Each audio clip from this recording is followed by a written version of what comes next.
Mhm. All right, Okay. there we go.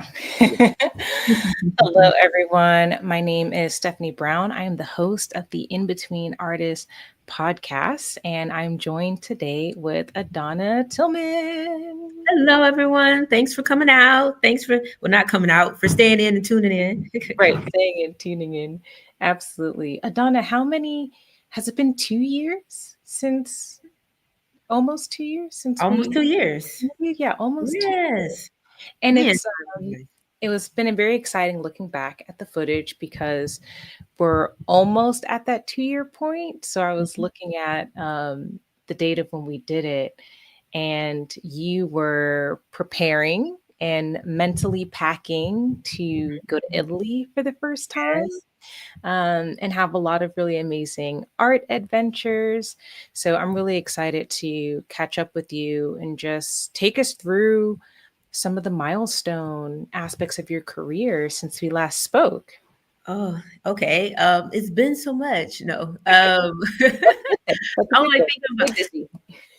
such that time, right? Preparing for Italy, it was like a whirlwind because um like 2 weeks before I actually did it was my first I did a had a solo booth at Chicago Expo, Okay. which was a week and a half before. So I was getting work finished for that because a solo booth, it's a big, big take on, and just preparing the piece I knew was already in Italy and it was already up, and I was just excited. But just having that back to back was just, it was a little anxiety for me. But looking back, I was like, that was the crazy month of April. I was just in and out.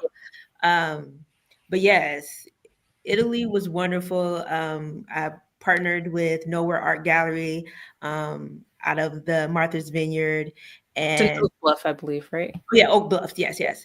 And Valerie, the owner, she took myself and it was three other women to present there in Venice. And all our work kind of worked in concert with each other, with basically the life cycle. So it was wonderful artists like Alison Crony and Maria Lana Queen. And it was just, the work really came together in all our different mediums and really just worked well in the space. So it was a great time, and my first time in Venice. So I was very excited. My first time to go see the Venice Biennale. So I just took it all in and all the inspiration. And I was there for a week, and I feel like a week wasn't enough. There's so much I art. bet. I Yeah. bet. How did you like the Venice Biennale? Um, it Like I as couldn't a see it fair all. itself, like kind of like as an event. Yeah. As an event, amazing. I loved how they had you had the main pavilion, but there was also the satellite, representations throughout the city, which I thought Oh. was a wonderful way to see the city and to see the artwork.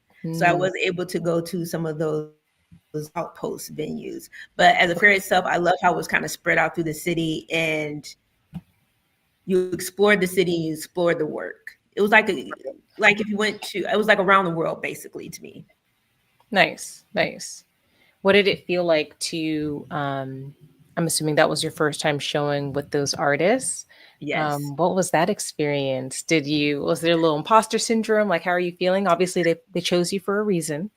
They did, and I'm trying to live in that and sit in that belief, but Good. definitely imposter syndrome. When we first did our like Zoom meeting, and we were like just to like introduce everyone to each other, and then I had looked, and of course I looked up their work and themselves beforehand, and I was like, y'all sure y'all want me? And they were all such lovely women, and I was just like, I can do this. I saw their work and I was like, I just bring my A game and I'll feel great about it. Was I nervous until I actually saw the work in the space in Venice? Yes. Hmm. So the nerves didn't quiet down till I saw the work in the space and I said, okay, you got it. It all Um, worked together. So yeah, it was it nerves felt for months cohesive. and Felt weeks. like you arrived when you walked into that space. Exactly. Like I was so nervous, but as soon as I walked into the space, I like calmed down. It was like immediate. And I was just Oh, like, okay, yeah, yeah, yeah. I love that for you. I'm definitely very excited to live vicariously through you. I was all over your stories every single day and moment. So happy for you, so proud of you, and just like really excited to, yeah, Venice Biennale is one of those things. It's on the list Mhm. uh, to see, let alone be a part of, and you got to do both at the same time. So really pumped for you. Did you sell any work there? The work wasn't for sale. It was strictly just on Okay. presentation. Okay. You could have contacted the gallery, but it wasn't through the space that it was held in. Okay. You'd have to like you would have to contact the gallery on your own and then Sure. make those arrangements separately outside of the venue. Okay. And is that because of this particular space that you were in, or is that a thing for the Venice Biennale that it's more so a showcase rather than like sales? Um, I can only speak for the space that with ECC Italy. That's who the event space was through. I know Okay. that that was their plan for. They had 3 venue spaces, and that was the you had to contact the gallery outside of that to Okay. set up what you wanted to purchase. Yeah. Now we know in our world, every opportunity begets another. Mhm. So tell me about what what came out of your experiences with Italy, whether it was new connections or networks or new opportunities. What followed that? Okay. Definitely new, just network and meeting other artists. And I met artists from, Italy. And then even I like to stay with, if I'm able to, sometimes I like to stay in the space and speak with people about the artwork as they come through. So I met wonderful people from Australia and Germany, and sometimes there was a language barrier and sometimes not, but we were able to still communicate about the artwork, which was lovely. Nice. And to just have them, there's a couple from London, and just be able to still keep in touch, like just through Instagram, just little messages, how's it going? Love what you're doing, and just able to connect with other artists that way. Other opportunities that have come from that. It was busy because I think at the end of the year, I went back to Miami Art Week and I showed during Untitled. Um, Nice. so that was something Biggie. else that came from that. Yeah, it's a biggie. So again, it's like, working really hard, just trying to make sure the work um, makes sense in the story that you, even though you're doing a fair, I still like the work to tell a story. And Now, was I'm that working. with the same gallery, or was this with a different gallery for Untitled? It was a different gallery for Untitled. That was with Jonathan Carver Moore out of San Francisco. Okay, and that's And we, the lovely Bay Area gallery yes, that's been shining. shining bright. We Yeah.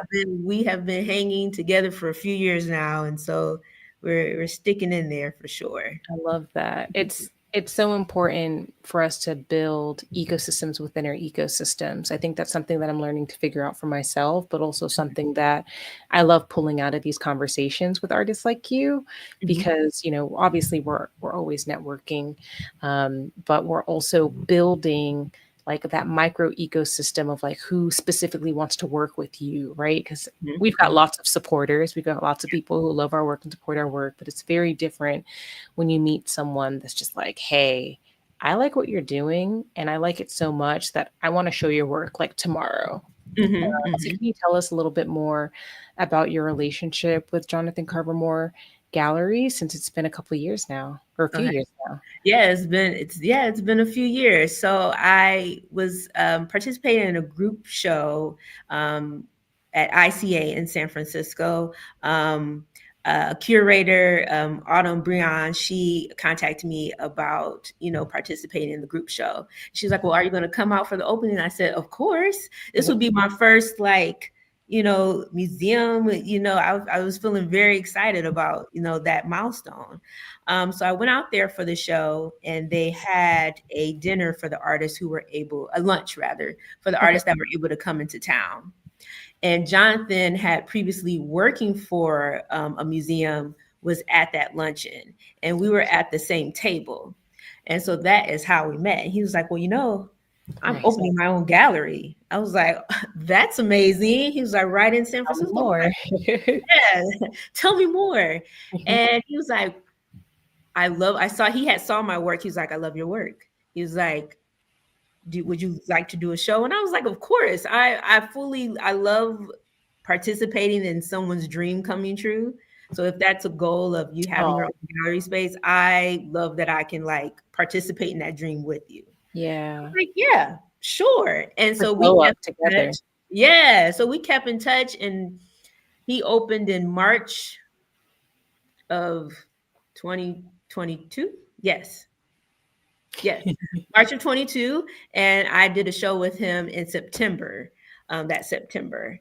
And so we've been stuck like glue ever since. I went back out there for the solo show at his gallery, and it was amazing. And that helped me he meet people on that coast and Yeah, kind of develop that network with other artists and just building a community out there as well. that's amazing. So we're doing a lot. So he was the one I did Chicago Expo with, Okay. and I did Untitled with, Okay. and he with him and Nowhere Art, we both jointly did 154 fair just this past Oh, beginning of May. Yes. yes, 154. So tell me about that. That was amazing because I got calls from, Jonathan, and he was like, "Hey, I want to apply for 154, and would you want to participate? I'm going to apply with work." I said, "Sure." And then a few weeks later, I spoke with Nowhere Art Gallery with Valerie. She's like, "Yeah, I'm going to apply for 154, and would you, want to be a part of that if possible?" "Sure." And I was like, "Okay." That's a great problem to have. Like, Great problem yes, to have. And then who else wants me? they called and it's like, we got to accept it. And so since we're both, showing your work, we were going to try and see if we can do our booths right next to each other. So it have Beautiful. like that kind of continuity. And so that's what ended up happening. We're right next door to each other. So I was able to talk with people in both booths, and the work kind of, work together, and you see it cohesively. So it was great. I loved it. It was my first 154 fair too. So and my first time showing in New York. So Oof. a lot of firsts. Check. Yeah. Check. Oh my Yes. goodness. Okay, so let me fangirl for a second because, like, one, I shared with you before, I got to go to 154 Morocco. Yes. So really excited to see if that's the next 154 that you do. Yeah. Um, but also, this is such a beautiful testimony of like what's possible, Hmm. right? With like galleries working together, like Yes. Jonathan Carper Moore could have been like, no, only we can have you. And No Art Gallery could have been like, no, only we want you. But instead, there was this, oh, that's great. We're going to apply.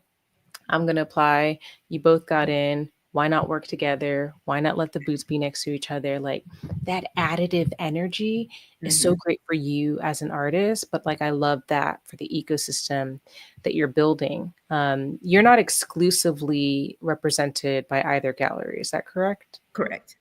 Yeah. So, I Yeah. mean, even that, like just leaving you open to benefit from relationships with these galleries without necessarily like bonding you or tying you down or getting in your way of other opportunities. I Hmm. think it's so great. And I think more galleries are starting to do that because, if Jonathan Carver Moore can sell your work, then Nowhere Gallery can sell your work. Like Exactly. sale's a sale and it only supports each other because someone's gonna be like, oh, I just sold my last Adana Tillman. Oh man. But so and so has Hmm. some, and then they can Exactly. put them on and like spread the love. Exactly. And I love that. I feel very supported by them both. I think they're both wonderful people, and just they're very supportive of my work and the opportunities, and just really taking that time. Like, yes, we all, I mean, let's not be naive. Everyone's running a business. I have a business, they have a business, but there's still this support of the artist Yeah. versus like a factory, which, Right. some people can be treated like that. But yeah, I love how supportive they are and just really building the relationships with the artists, which I I just love that. absolutely love. Yeah. So what's the time right now? On average, I know it depends on the scale of the work, but yeah, how long is it taking you to make your pieces? Between a month, safely between a month and maybe a month and 2.5 months for the larger pieces. Okay. Just of course, I get more and more hand detailed oriented as I go. So that actually adds onto my timelines. But yeah, between about a month to 2 months for a piece, depending on the scale. But yeah. Okay. And for those who aren't familiar and who have not listened to the episode, can you just describe your work for us and yeah, and what your process is like? Um, well, yes, I am a textile artist. I create contemporary quilts. I use all fabric. I hand dye a lot of my fabrics, as you can see behind me. I do a lot of hand dyeing in my work, and I do a lot of figurative depictions. And these are friends and family that I know that I use in my work a lot. And I incorporate a lot of hand embroidery and hand beading details. So that is a lot of time consuming work, but it's becomes very meditative for me. Okay. Um, so that's, I'm sure there's easier ways you can glue, thread down, you can glue beads down, but I have no interest in that. I like the tactile and the repetitive motion of it. Yeah. And I always have to give my mom a shout out. She is the quilter and she's the one who taught me how to sew. So I've been quilting and sewing since I was a wee one, a wee baby. Yeah. Now, you kind of, and I'm summarizing in a very short way, but um, I want to give you your flowers because you really, not to say that you didn't have people supporting you, of course, along the way, but you really single handedly created an art career for yourself. You came from Ohio to Atlanta, and lots of people encouraged you. But I feel like you did move very quickly from a church booth vendor to selling your first piece very spontaneously on Instagram to saying, hey, this is cool. I like this. Let me look at what else is out there. Mhm, Um, and you really applied yourself. I love that about your story and about your journey. I think it's very different coming from an academic background where you're almost like groomed to be and operate in these spaces and avenues. And for someone who did not come from that background per mhm, se, for someone who was working banking jobs or mhm. film extra jobs on Yes, the yes, yes. to where you are now. Yeah, I just really want to give you your flowers because I think you've created an amazing career for yourself. I think your story is a testimony for anyone who might feel like, oh, is it too late? Or I didn't do this or I didn't do that. And um, you are also super humble, and you're always positioning yourself to learn more. And I think that's really important being an artist. I think it's very easy, like feelings get involved, right? Mhm, Like we're mhm. sensitive about our stuff. Yes, yes, All of very those much. things. Yeah. I get a And little scared putting it out there, but but that's a good thing. That's a good yes. thing, right? It shows that you care. And I think that you could have easily been like, oh, I'm just going to do this thing to make money, you know? Mhm, But you really moved into the space like, hey, this really makes me happy. And I see other people out here having careers, so maybe I can too. And it's just exactly. that, like, that's all it takes. And that's Mhm, what I wish for other people to take from your story and to take from these kinds of conversations is all it takes is that curiosity, that mhm, willingness to be like, can I? Let's mhm. try. Yeah. Because, like, you never know. And like, look where you are. Well, thank you. I appreciate that so much. I really do. It makes my heart smile because you're your own worst critic. And to be honest, I can tell myself, "Oh, I wish I would have started earlier. I wish I would have did this. Sure. Who would have known where I would have been if I would have started then?" But I started when I started. Yeah. And that's all that I can do. And it started from an honest place of just making myself happy. Yeah. And look where that has taken me now. Yeah. And so I just try to live in that fact. Donna, you came, You did people that helped thing. out.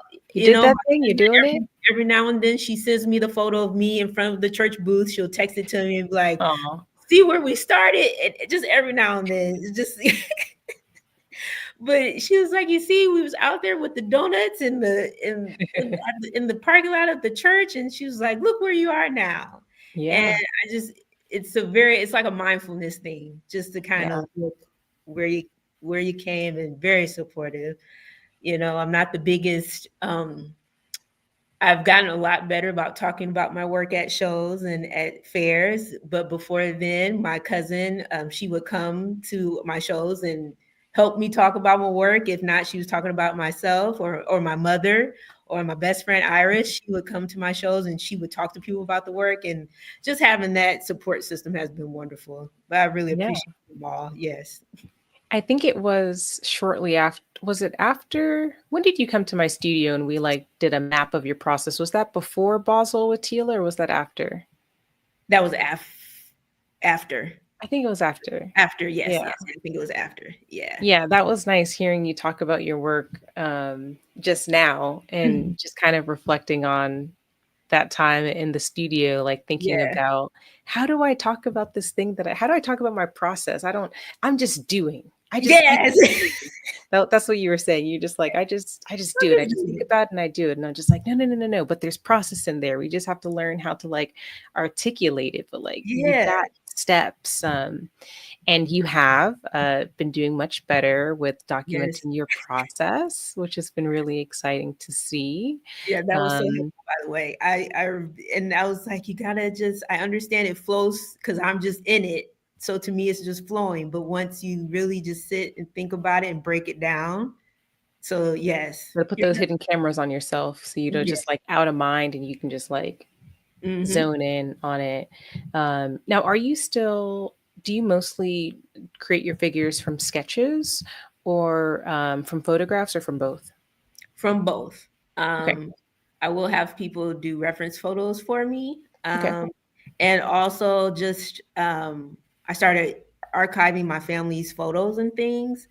And funny thing, side note, my grandfather, my cousin and I found a lot of photographs and videos that my grandfather Okay. took of all my mother and my uncles and aunts.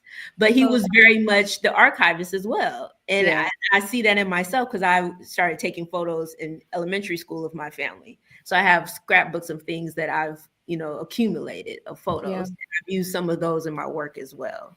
And I'll move from that family photos, getting reference shots of and helping, and then that kind of helps me to develop the composition. So yeah. Sweet. I love that. So now what do we have moving forward, knowing that it takes you a month to a month and a half for each piece? Or what are you working on right now? How many months out are you booked building building new pieces? I am working on a more autobiographical story. Um, Ooh. and I'm just putting this out into the universe. I'm just saying I'm working, that's what I'm working on, and to Okay. hopes of a museum show in Okay. 2026 is what I Okay. was. Okay. So that's the big thing I'm working. There's little side projects, but that's the big one, developing that work. Nice. Yeah. I love that. Yes, yes, Very yes. cool. Yeah. Ooh. So it's a lot of digging deep, and I've been like journaling little stories that I've want to represent in the work. A lot of I started it in some of the pieces that I showed at the 154 fair. Like there's a piece of me and my grandfather. He was the one who taught me how to swim. So there's a piece Mm. reflective of that. Oh And yeah, I saw that. yeah, and then there's another piece called Slow Sundays. It's me and my grandfather. He would let me help him cut out coupons from the Sunday paper. And because I would go grocery shopping with him. And so Yeah. that's another one. So just thinking of those stories and things that have shaped me, and kind of how can I represent that in the work? And that's where we're working on that. Nice. Yeah. Nice. Now, how are we do you have any shows lined up for the rest of the year? How are you thinking about financially sustaining yourself through the rest of the year? The only show I have right now is participating in a group show with Nowhere Art Gallery in Okay. Oak Bluffs. That's all I have on the books right now. We are looking for any type of grants that can help to sustain this, this new body of work and its Okay. presentation. Um, so if anyone has any hints, please drop a line. Yes, please Uh, do. but yes, that's where we're at right now. Okay. Okay. Nice. I love it. Happy to hear it. So we've Thank you. got the autobiographical stuff, the group show. Do you have a date for that group show yet? We do. I don't have a. I know it's August, but Okay. not a firm date. I just know that it's August. Okay. Well, be sure to follow Adana to find out, or to, be the first to find out about that show. It's very exciting. What do you Yes. feel like is, in these past couple years specifically, because I think that these have been really big transition years to position you for like this next stage of your career. Mhm. Um, what do you feel like have been some of the biggest lessons that you've learned? Contracts. Um, Mhm. Talk about more more it. on the business side, just because you have to take that time out for admin work. Yeah. You know your customer service. I've been working on putting together, which I love that you do, is a newsletter, and like Chloe, she does a newsletter as well. So just people want to keep in touch with you outside of Instagram. So just outreach to your collectors or potential collectors, contracts. I'm a shake a hand type of person, but you need to, that's just, just business. Yeah. And Yeah. that keeps everyone, even keeled. We know what's happening. You don't have to wonder. Yep. Accounting, Mm. they're all, because you need to keep track of, I buy a lot of fabric, I buy a lot of dyes I have to order, and just, How are you keeping track of your expenses right now? It's horrible. It's an Excel spreadsheet. Is it the most organized? I have an Excel spreadsheet, and I have a bag full of receipts from wherever. I know. It's horrible. I'm not judging because It's horrible. off camera here, I have a bin labeled 2025. Okay. And that's where all receipts or invoices and things go in. And I Yeah, just let that accumulate all year long. me too. I And try then to I'll write sit it down down so they and like fade. I'll digitize it. Yeah. And I think the next phase that'll maybe help you and I and maybe someone listening to this is like just put it on your calendar, like even if it's quarterly, Hmm. just so that like I keep getting like it's weeks before tax season and I'm going through my bucket and I'm going Yeah. through my emails, trying to Yeah. like what else did I is I'm missing something, like what else, but Yeah. it's just quarterly even, It would be just so helpful. It go really. through the receipt bin, make a little check mark so you know you've already accounted for it. Yeah, it's just, I was like, man, I was like, it just, and then sometimes they start to fade the receipts. So I was like, oh, So you're either guessing or you've taken a loss. exactly. And I was like, I can't be on this losing end. And let me tell you, and then it's always a surprise. Well, it's not always a surprise. I am a procrastinator, which doesn't help. But like shipping, sometimes you have to ship the work somewhere. Oof, Shipping yeah. is not, it's not kind at any time. And it's Mm-mm. just, and it's always a surprise, and then you try to get things framed, so it's just. So let's talk a little bit about the business side of stuff, especially as you're like moving, you've been so much more active in like showing and sales. And these are B2B relationships, right? You are Mhm. business A, and the gallery that you're working with is business B. Um, you know, do you have a business banking account? I do. Okay, great. Is it a new thing within this last year? Yes, but it's baby steps. I do. That's great. That's great. So that's another way, if you're bad with receipts like Adana and I, Mhm. another way is just rely on your business card. Mhm. Because at least if you use the same mechanism for buying stuff, right? That Mhm. same card, if you're making a business purchase, you only use that card exclusively, then at least you have a digital Mhm. listing of all of the money that you've spent, opposed to trying to look in between your personal and your business and that kind of thing. I had a business banking account for a while, but what I don't have is a business credit card. Yeah. So, um, I, for the most part, follow the advice I just gave. And I'll say that the exception is that for larger ticket price items that I don't necessarily have debit for, I use Mhm. my personal credit card for and have to like make special notations for it. Mhm. So that's just another step. But okay, so we're Yeah. growing. We're We're growing. growing, Got a baby business steps. bank account. Yeah, Yeah, we're yeah. getting there. We'll You get get there. better every time. That's, I mean, you can only go up. You can only Exactly. go up from We'll here. go up. I talk to people, you learn something new, and then you Yeah. take it back, and that's all I can do. So Yep. No, you're doing phenomenal. You're doing so great. No, this was really great advice. Sweet. Um, well, let people know the best ways that they can reach out and connect with you. If you all see an in between artist and mentor and Adana, please feel free to connect with her. please do. Instagram at Adana Tillman, ADANA TILLMAN, or you can email me at info@adanatillman.com. Best ways to reach me. Love it. I'm going to drop that here. Did I do that right? Yes, you did. Sweet.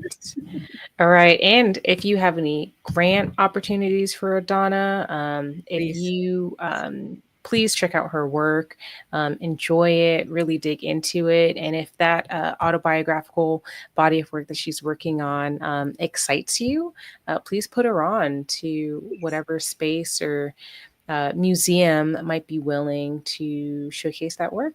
Yes, and just a quick tidbit, Yeah. 2026 is the year of textile. So if you want, I'm Mm. just saying, I'm just putting that out there. But yes. That's very important. Yeah. Okay. So it also sounds like I'm gonna give you homework. Okay. It also sounds like you need a little write up Hmm. about this autobiographical body of work, and a mention of 2026 being the year of textile, and then you should be pitching that. Yes. See, I love this. I'm Yeah, sorry. yeah, you should be pitching that, and it's a numbers game because I'm gonna tell you, I literally just did this, and I'm still waiting. Mhm, I cold pitched myself to like 30 different galleries. I got one email back and zero for sures yet, but like mhm. it's a numbers game, it's a waiting Yes, game. You just put yourself out there and you never know what'll happen. But I love that next year is the year of textile. So yeah, it's just a matter of like who's gonna scoop you up first. exactly. Get It's gonna on the happen. inside scoop. But definitely a numbers game. I try to think of it. Oh, this opportunity, they're gonna say no, this gonna say no. Let them tell you no. Don't tell yourself no. So just go for it. Absolutely. Yeah. Absolutely. Mhm. Thank you so much for sharing of yourself and your story, Adana. Super proud of you once again. Looking forward to everything that comes next. Blessings and success and all the good things to you in your art career. And yeah, thank you for joining me. Thank you so much, Stephanie. I love what you're doing. I love this. I'm I fully appreciate supporting. it. Keep watching, and I'm gonna keep reading the newsletters and everything. So yes. I appreciate it. All right, y'all. Have a good night. Thank you.